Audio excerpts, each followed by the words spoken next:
welcome back to Let's Talk Parks. We have another exciting episode today. Today we are talking about data and dashboards and how to use the information that you're already collecting to make smart data-driven decisions. Lakita, happy Friday to you. Happy Friday, Becky. Yes. So as of recording, we are almost to the end of August somehow. So it's ending. I know. So I'm in Georgia and it's like, it was, I think 70 degrees this morning. It was so pleasant. I'm like, I guess it's getting close to fall. So Yeah. it's refreshing. Yes. Same here in Virginia. Yeah.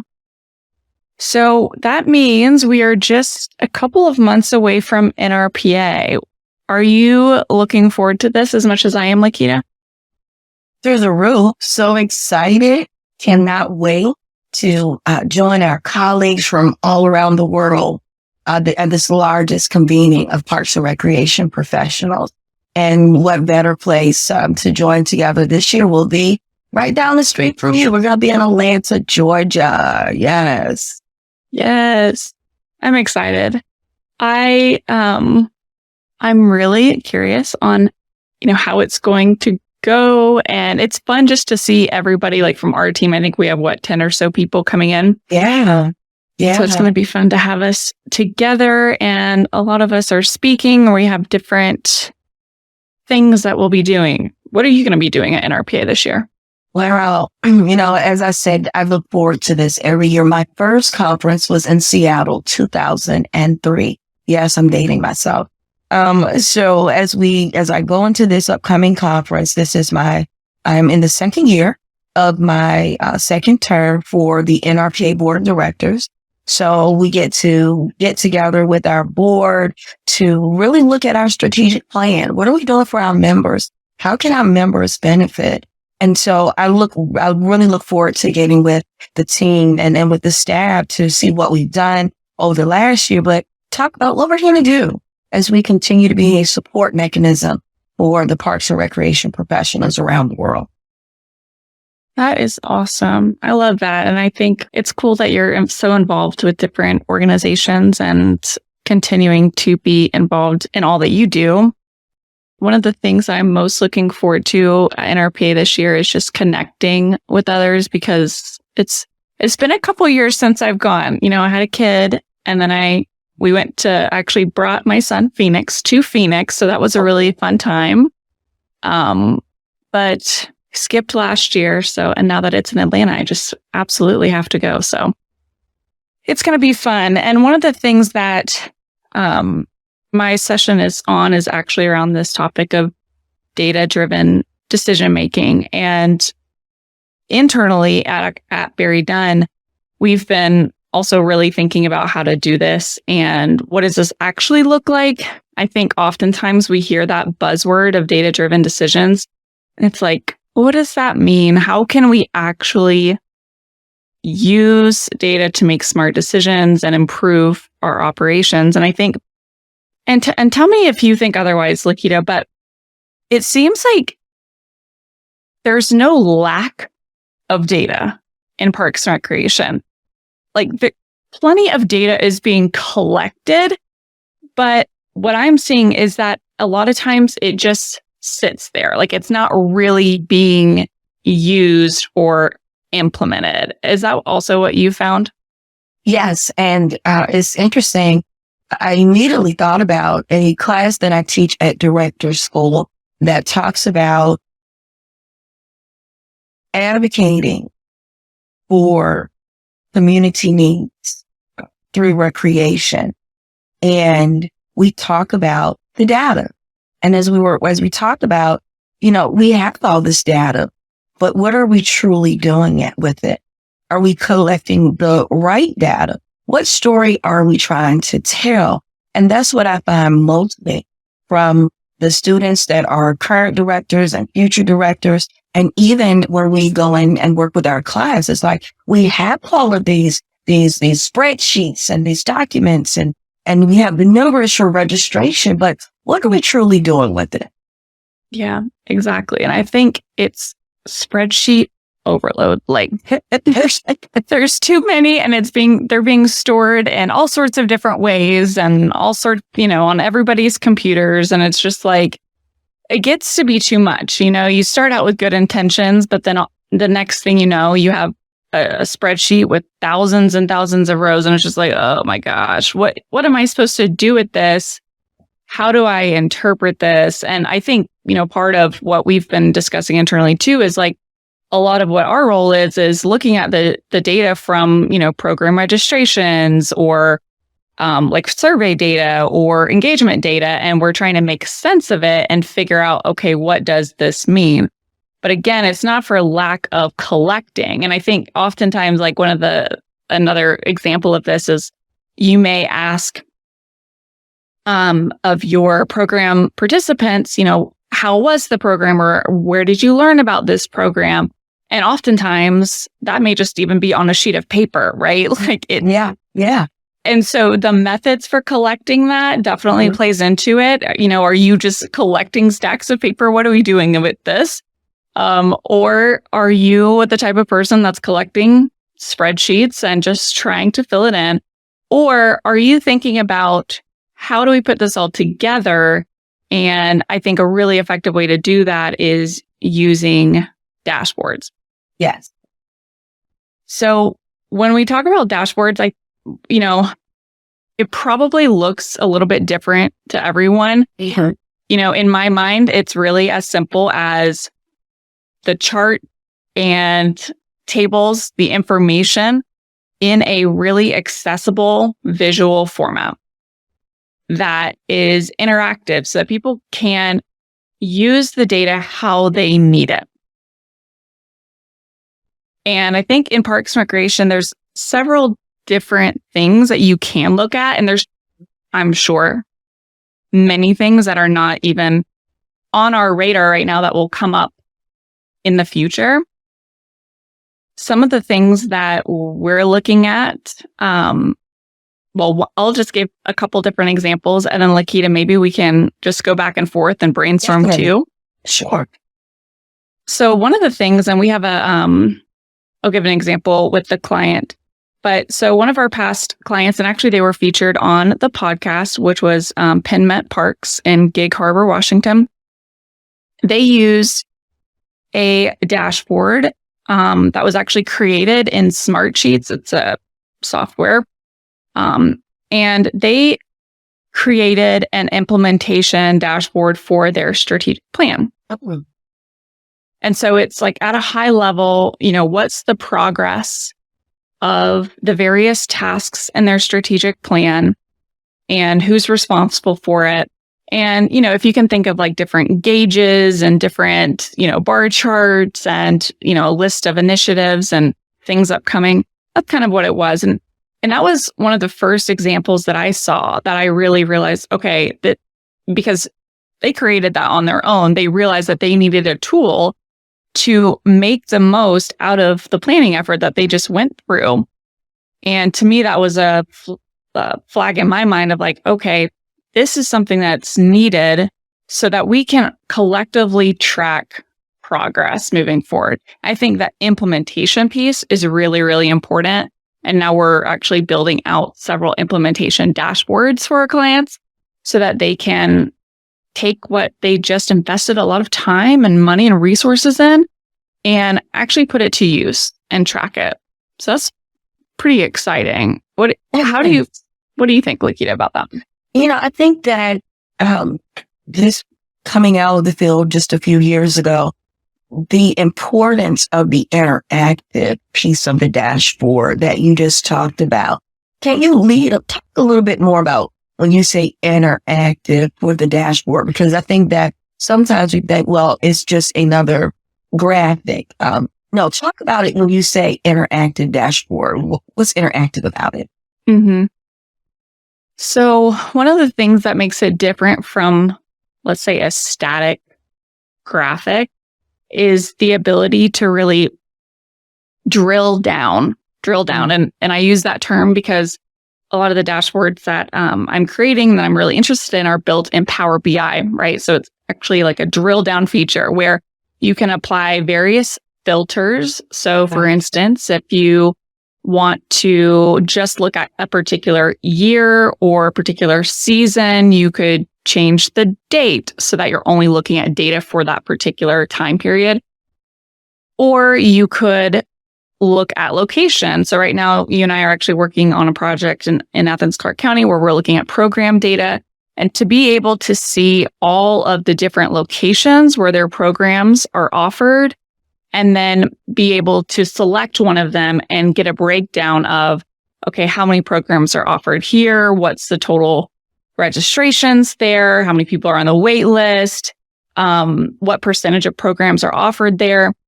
It basically allows us to get a much more detailed view of the data without adding multiple pages, multiple sheets. It's just kind of all in one place. And I think that's what makes it so convenient and accessible, is that it's all right there. It's your dashboard and you can make it how you want it. That is awesome. Because when we are making or having to make these recommendations, or where our clients are making the recommendations to the policy leaders, to the appointed or elected officials, when we understand how our resources are being used, we're able to really state the case for the need of Parks and Recreation or the expansion of that. So I do believe that when we are creating these dashboards, we are creating that opportunity to tell a better story. A lot of individuals are more visual. And as we are now really getting into technology and how it impacts parks, recreation usage, I just feel that this dashboard concept is going to continue to grow and provide practitioners with what they need in order to really state that case for recreation. I think so too. And I think there's a lot of value in being able to have the most accurate and up-to-date information, right? And I think that's key. One of the things, it is absolutely key. And that's where I think a lot of our kind of the consulting world is evolving a little bit, but it directly benefits those in Parks and Recreation, where it's like so much of what we've done in the past is around like, what does the past data show us about how to make future decisions? But then also if that could evolve into, what does today's data show us about the future? How can we make this as up to date as possible so that we're not dealing with data from 2 years ago? Because at the rate of change, it's like, we just have to ask, is data from 3 years ago, especially considering the circumstances, really relevant? And how can we make these things so that they continue to be relevant into the future? You're exactly right. Especially now, post-pandemic, we experience a major shift in the way we do business. And so I think that when we're using dashboards, the dashboard, it gives us the ability to decide, where should the next facilities go? Where are we lacking in programs in which communities or facilities? And giving the ability for even our front and mid-level staff to understand that data so that they, whom are speaking directly to the participants and to the citizens, can assist in keeping that process moving forward of why we do the work that we do. I do believe that the dashboards that we are creating are really going to help lead to some really good decision making in the future, Becky. And you do great work with it. Guys, I shared with her a spreadsheet, and I always joke about being born in the 1900s. And I'm just looking at the spreadsheet, like, where the heck do I get started? And when I watched how Becky was able to pull this thing into Power BI, it was phenomenal. Now, when we talk about Power BI, though, Becky, and as we're talking about the practitioners taking this dashboard, what do you think? Is it an expensive way? What do you think the impact financially would be? Or, because, that's the thought as we're getting in software, we're looking at our budgets. So talk to me a little bit about Power BI and how that plays into the whole suite of things that people probably already have. Mm-hmm. Well, I think we have to be really intentional about, additional things that we're taking on and learning, right? So, I think two things are true is that one, as we continue to evolve at this really rapid pace and have to be prepared for more change, more information, that I think some of the best skills to learn at this time, especially if you're a younger professional and trying to figure out, what value am I going to be providing? I think the skills of data analysis and I cannot understate that enough. Mm-hmm.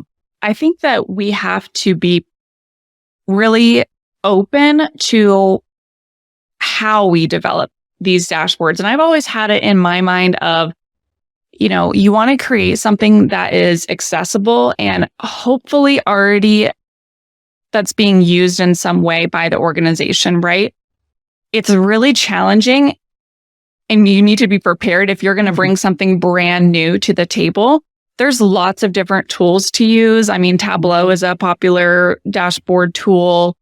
Power BI is a popular dashboard tool. Smart Sheets, you can use dashboards. There's lots of them. So I would first look at what do you already have in-house. One of the nice things about Power BI is that it's part of the Microsoft suite. There is an additional cost licensing structure that you need to be aware of. And I think, it's an additional cost. I would hate to say one way or another how much it is. I don't exactly know, but I don't think it's too outrageous to explore, an additional license and then being able to have view access for a lot of other people on your team. It's actually pretty cost effective. But there's different ways to look at it. I'm also really curious about different tools, and you and I have talked about this too, but even something like Canva, which I know that so many of our clients use, you can set up charts and graphs in Canva and connect them to an Excel sheet. So there's plenty of ways to make it happen. We just need to be creative in the approach and make sure that when you're planning that out, you're thinking about your audience. So it may even look like, maybe you have that Excel sheet, but maybe you create a separate tab that's just the visuals of the data previously. And maybe that's kind of the starting point for you. And then later you can start to incorporate more of these tools because there is a learning curve with anything. Mm-hmm. So you want to be aware of that. But I think it's worth looking into and figuring out which tool is best for you in your organization.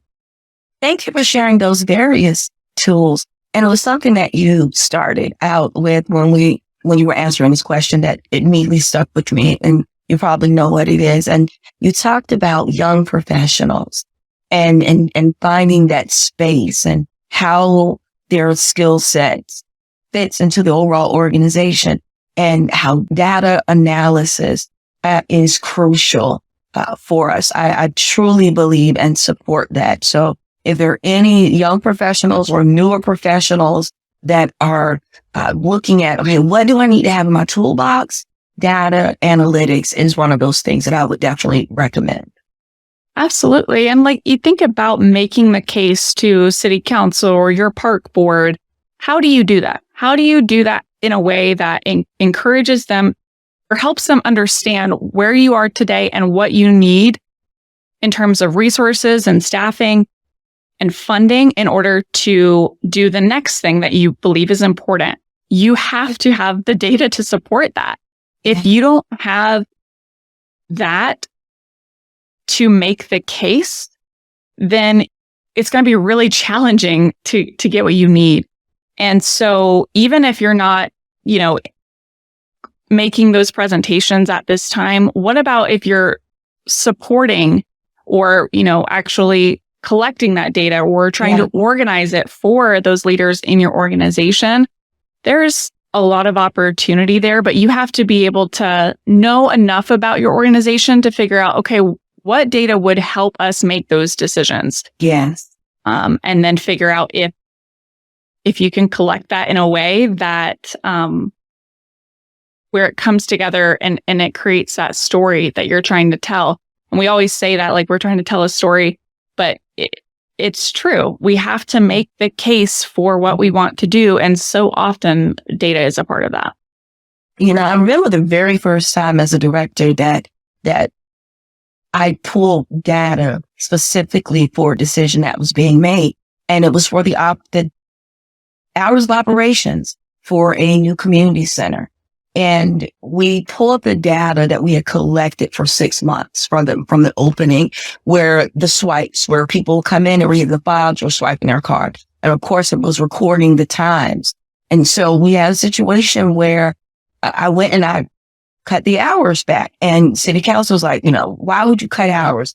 This facility is new. And I was able to come back and say, listen, over the last 6 months, which is half of a fiscal year, this is what we're showing, that the majority of the individuals use the facility from 8 to noon. And then from noon for the remainder of the hours, they were for rentals, and it worked out. But without that data, there is no way I would have been able to make that decision of changing the hours of operation. So you are right. We talk about telling the story, but also justifying the decisions that we often have to make. Yeah, absolutely. And so internally, I think dashboards can be really, really important. Externally, it can help you justify and make the case for what you want. And I think even, to the public, there's certain opportunities for dashboards. And I've seen a couple of things. We mentioned Athens earlier, but they also are developing a dashboard where they have QR codes in all of the bathrooms that ask about their experience, with the restroom. Is it clean? Yes. Has it been maintained, right? Yeah. So you just take a picture, you scan the code if there's anything that you want to share. And then they're actually pulling that data into a dashboard to help understand overall maintenance in all of their facilities and where there are some of those problem areas. And so that's a really creative way of thinking about capturing data from the public and using that in a way that also helps inform your maintenance team. And then you can also, you could decide what to publish to the public or not. Another example is accessibility data. Yeah. And, I feel like that's a continuing, ongoing task, is to figure out which facilities are accessible and which ones may have some challenges. And so that's something too, where there's most likely people in your community who are looking to understand which parks are accessible, which playgrounds are accessible, what challenges might I face before I go out there. Very good points. And I think it's, people look on your website before they visit, especially with someone with a disability. They don't want to make the effort to go out to your facility and be disappointed if you don't have restrooms that are large enough to accommodate a wheelchair, or, if there's steep ramps that they can't go up and down easily. So if you just imagine, if you're in the public and you are looking up something about your experience, your future experience at the park, what would you want to know? What would be important to you? And then consider, kind of work backwards on, okay, how do you actually get there? Really exciting. I can't wait to come to your session at NRPA. We are really going to be in the house, BerryDunn. We have some great sessions that our colleagues and that we're putting on. I'm actually going to be serving on a panel for using AI in recreation. I'm excited. And Ryan Hedgenis and I are going to be doing that together. So this gives an opportunity for you guys if you're listening, please stop by and see us and grab some of this great information about dashboards, because the future of recreation is going to be based off of what we have collected from a data perspective. I truly believe that. And the more of us that are able to understand how to use data, the tools that are available, I think that it's just going to make it even more better for us as we continue for our case in recreation.